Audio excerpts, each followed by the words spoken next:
Judging from the title alone, After Midnight sounds like it might be somewhat of a throwback to something like Gremlins, but it's a different beast entirely.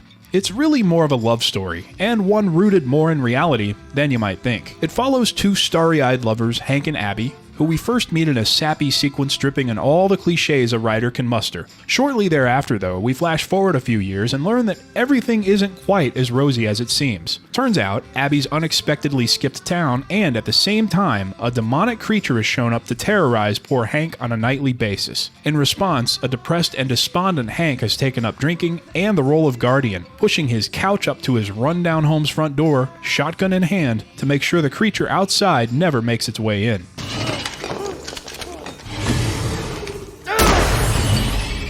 Now, it has to be said that those looking for a movie full of gore and jump scares will no doubt be disappointed. This just ain't that kind of flick.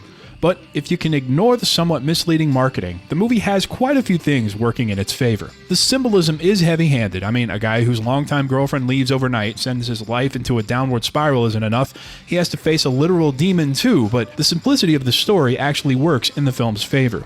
The plot unfolds through various flashback sequences, but it's rather well balanced and, most importantly, not confusing. The runtime is a brisk 83 minutes, and the pacing is largely even throughout, with only a couple of notable scenes feeling a bit too long. The performances, though, are the proverbial glue that make everything come together. Lead actress Brea Grant, whom you may recognize from several past works, including the shows Heroes and Eastsiders, does a great job portraying a woman who has transitioned from being head over heels in love when she was younger to wondering why she's still with that same person and stuck in the same small town after a decade. And her counterpart, Jeremy Gardner, who also wrote and co-directed this film, does an admirable job of carrying the brunt of the scenes by himself and conveying the emotional toll the entire situation is taking on his character. Buoyed by these performances, the rest of the cast are more like caricatures than people you might actually meet in real life, but that leads me to another reason the movie actually works as a whole. From beginning to end, the entire production has an underlying sense of self-awareness and humor that keep it from ever feeling too bogged down and overly serious.